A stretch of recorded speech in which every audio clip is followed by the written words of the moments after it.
Good morning. How are you? I hope to be fine all the time.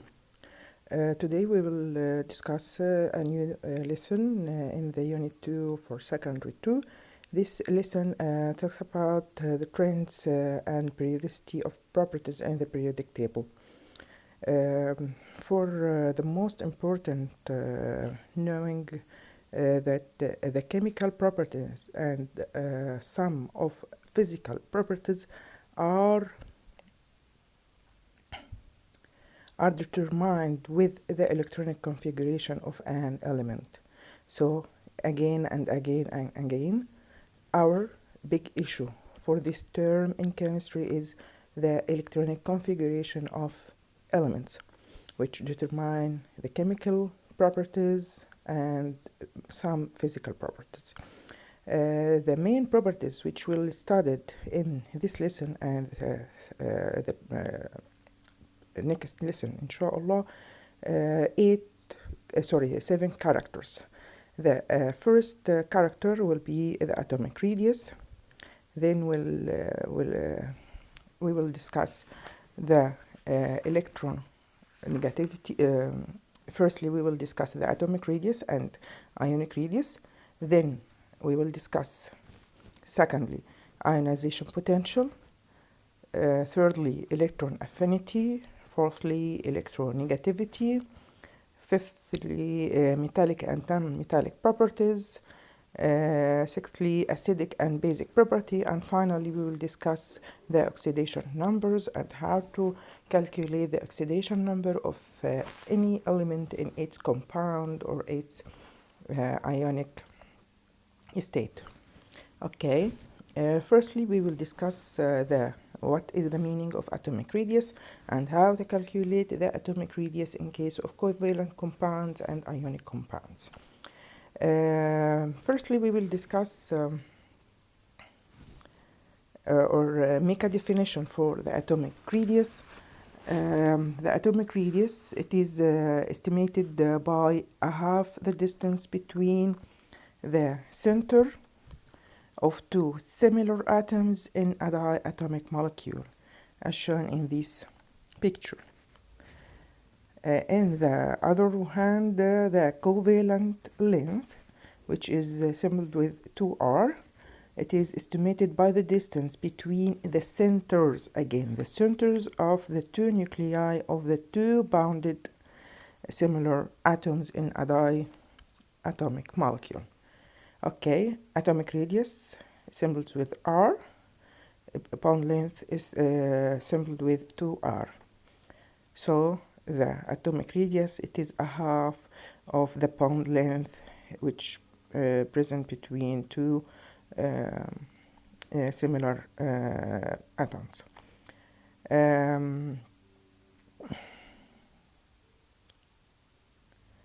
This is an examples for to how calculate or use the atomic radius in many calculations.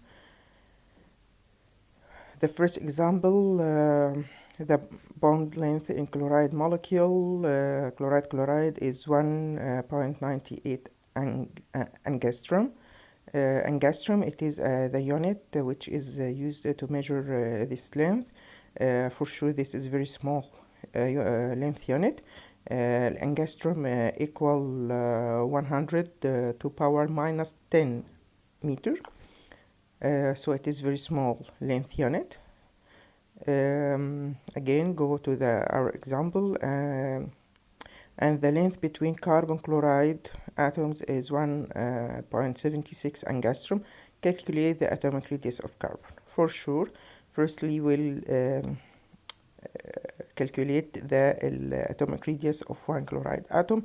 This is done by the division of the bond length in the chloride molecule by 2.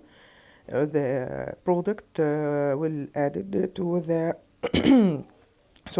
the product of this division will subtract it from the bond length of carbon chloride to calculate the atomic radius of carbon. Now we'll go to how to calculate the atomic radius what is the periodicity of atomic radius when go from left to right in one period and from up to down in one group. The atomic radius decreases by increasing the atomic number when we move from left to right in the same period. This is why, because the effective nuclear charge, which it is the attraction force which done by the nucleus on the valency electrons, or the electrons which present in the last or outermost energy level. When this nuclear charge increase, the attraction force for the electron in this outermost energy will be increased, so the atomic radius or atomic ion will be decreased. On the other hand, when we move from up to down in the same group, for sure, when atomic number increase in this direction, the number of main energy levels will be increased also. This means that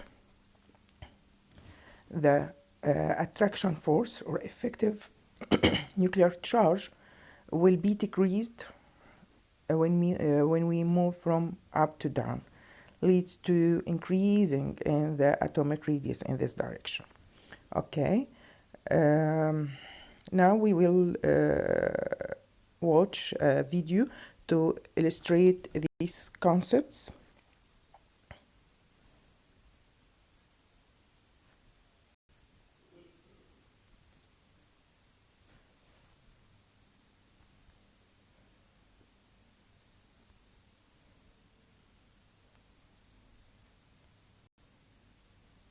Alright, so you've got the periodic table of the elements. Exciting, huh? Not really. I know that when most of you look at this, what you're really thinking is, ugh, what a frickin' headache. But don't worry, this monster's about to get a lot easier to handle. The first thing to know about the periodic table is what each of the pieces on each of the blocks means. Each block on the periodic table represents a different element. Each element is different than the others based on the number of protons it has in its nucleus. This is the number that is shown in the upper part of each block. The large letters in each block are the atomic symbol, or abbreviation for the name of each element. The number at the bottom of each block is the atomic mass of the element. This is a very important number for use in calculations. The group number, shown at the top of each column, divides the elements into 18 different families, each with similar atomic traits. A second group number is also shown above each column of elements. These are the numbers that are used most commonly when referring to groups. The elements of the periodic table are often grouped according to their nature. The group on the right contains all the inert elements, also known as noble gases. To the left of these are the halogens. Left of those, in a step-like pattern, are the nonmetals, which also include hydrogen on the left of the table. Below hydrogen, in the first column, are the alkali metals. To the right of those are the alkali earth metals. All of the elements in the B group are considered transition metals, including the rare earth metals. The elements that complete the right portion of the table are simply called other metals. Many periodic trends, or the tendencies of elements to express certain characteristics, can be observed on the periodic table.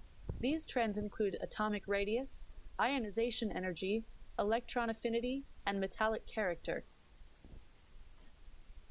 The atomic radius of an atom is the distance from the nucleus to the outermost electron shell. As one might expect, the greater the number of protons and the greater the number of electrons, the larger the atomic radius will be. The atomic radii of atoms increases as you move down and to the left on the periodic table. The ionization energy of an atom is the minimum amount of energy required to remove one electron. Generally speaking, the lower the atomic number, the higher the ionization energy. The observed trend is that the ionization energy of an element increases as you go up and to the right on the periodic table. Electron affinity is the energy gained by an atom when it gains an electron to form an anion. Another way to think of this is the energy required to remove an electron from a singly charged anion. Atoms with fewer protons have higher electron affinity. The trend can be observed that electron affinity increases up and to the right on the periodic table. Electronegativity is the ability of an atom to attract electrons to itself. Noble gases aside, the atoms on the right side of the periodic table are close to filling their valence shells and thus have high electronegativity in comparison with those on the left. The trend in electronegativity is that, in general, it increases the farther up and to the right an element is on the periodic table. The metallic character of an element is the tendency for an atom to lose an electron instead of gain electrons in order to fill its valence shell.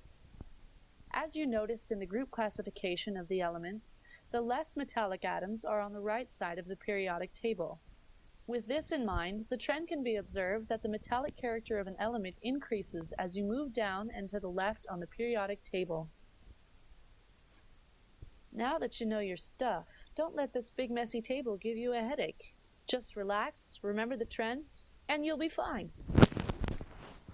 Fine. This video make a summary for the most important properties which has a trends chemical reaction through the periodic table. Now we will watch another video which can illustrate the concept of electronic configuration, the concept of atomic radius and its periodicity across the periodic table.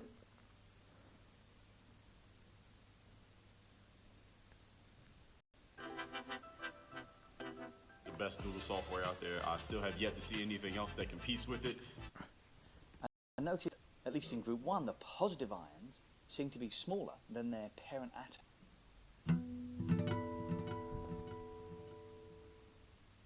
3.2 trends in ionic radii. Well, this is part of the periodic table, copyright IB.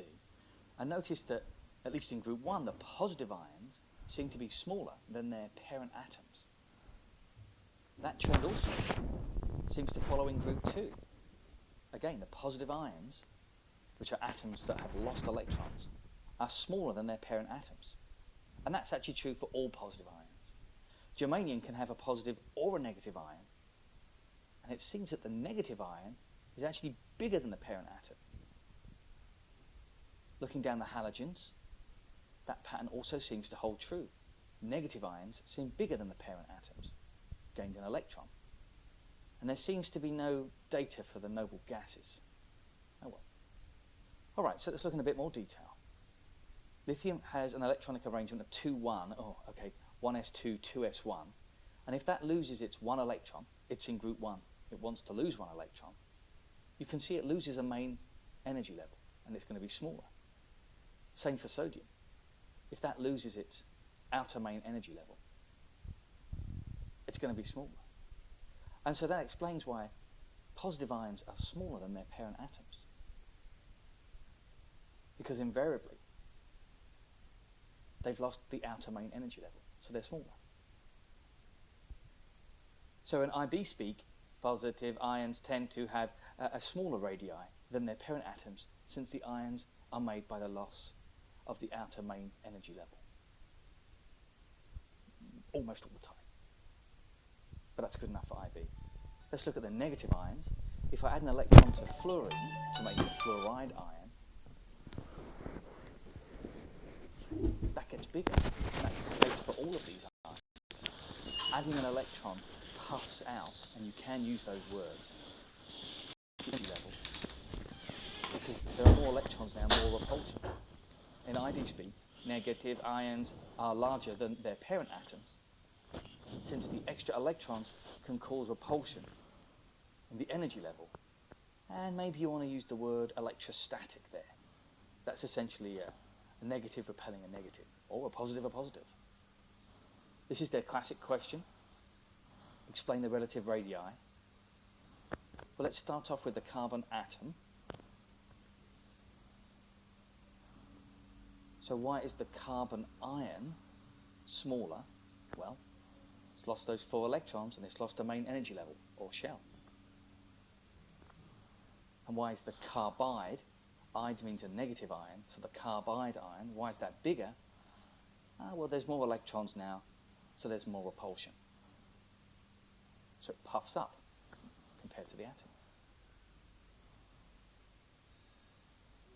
As we go across those 3, what's the same about those 3? Well, they all have the same electronic configuration as neon. They all have 10 electrons in total. So how comes they're different sizes? Well, you have to look at the number of protons. The more protons there are attracting those 10 electrons, the smaller the ion's going to be. So fluoride's the smallest. And the same pattern follows over on the metal side. The lithium and beryllium ions both have 2 electrons, but beryllium's smaller because it has more protons attracting in those 2 electrons. And we are done.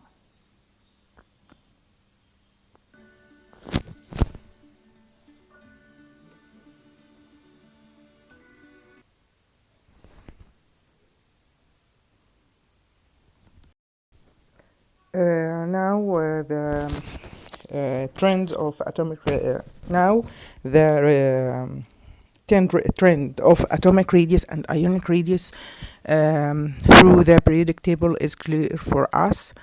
Now we will transfer to another property which is called the ionization potential. Sorry.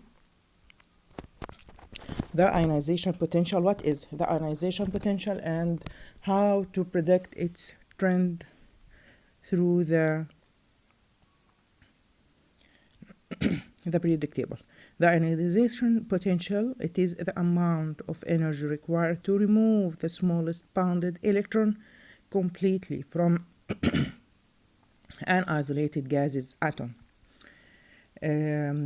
The atom have more than one ionization potential. May have first ionization potential, second ionization potential, third ionization potential. The value of ionization potential is measured with a unit called volt electron or electron volt. This unit is used to measure the value of this ionization potential or this energy amount.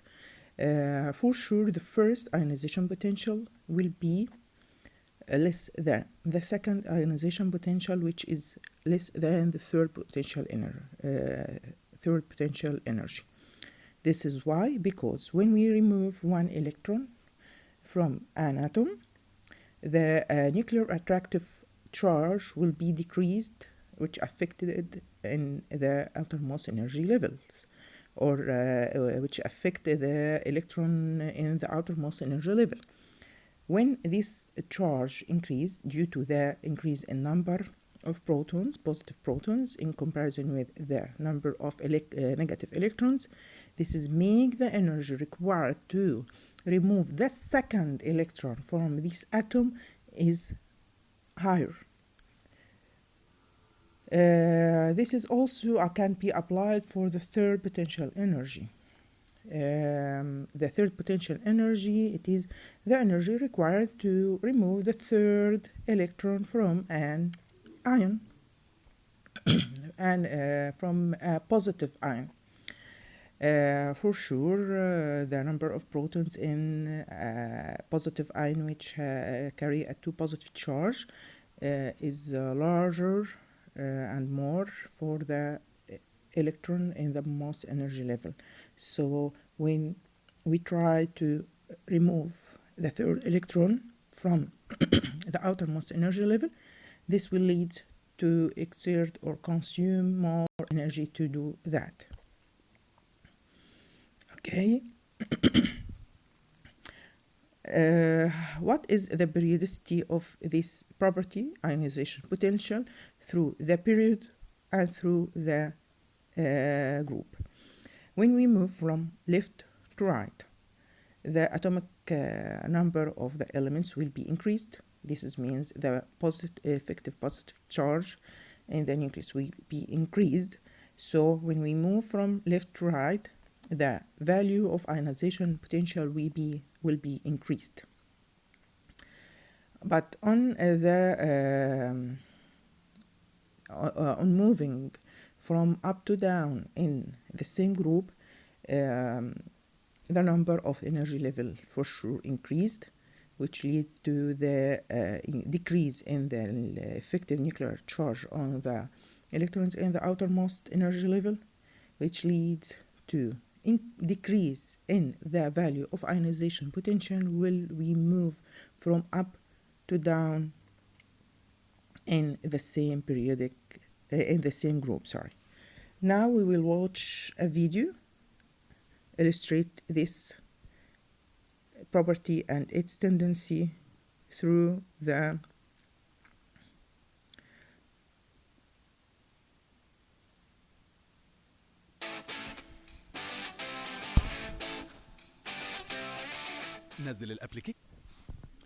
In this video, we're going to talk about ionization energy.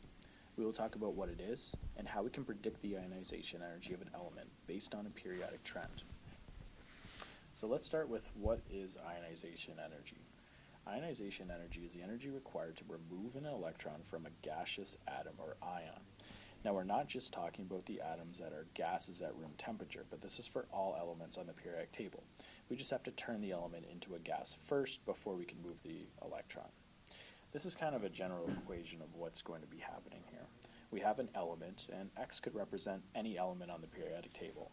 And we have an energy required to remove that electron, and so this is what we'd end up on the other side. Now, we could remove more than one electron. We just have to remove each electron one at a time. A low ionization energy means it's easy to remove an electron, and a high ionization energy means it's difficult to remove the electron. The basic trend is this.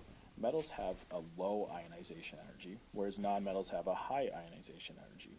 On the periodic table, it's going to look something like this, where ionization energy is going to increase from left to right on the periodic table, and it'll increase from the bottom to the top on the periodic table, just like this. And so the lowest ionization energy will be francium, and the highest ionization energy will be helium. Okay, so that's the trend, but let's get back to this idea of removing more than one electron from an atom. The first time we remove an electron, it's called the first ionization energy. And this equation at the top here is an example of what that would look like. We can then take this ion and remove another electron from it. And this would be called the second ionization energy, since we're removing another electron. And we could continue on through this process. Now, each time we remove an electron, it's going to become more difficult to remove another electron. It's kind of like this idea here. If I came up to you and asked you for $1 and you gave it to me, and then I came back 10 minutes later and asked you for another, and then 10 minutes later and asked for another, wouldn't it get harder and harder to give me $1 each time? That's kind of like what it's like for atoms giving up their electrons. And that's ionization energy. Studying sucks. Okay, thank you. This is the illustration for the property of ionization energy. Now we will finish our part 1 of this lesson, or video of the part 1. Wait for the part 2 of this lesson. Okay, goodbye.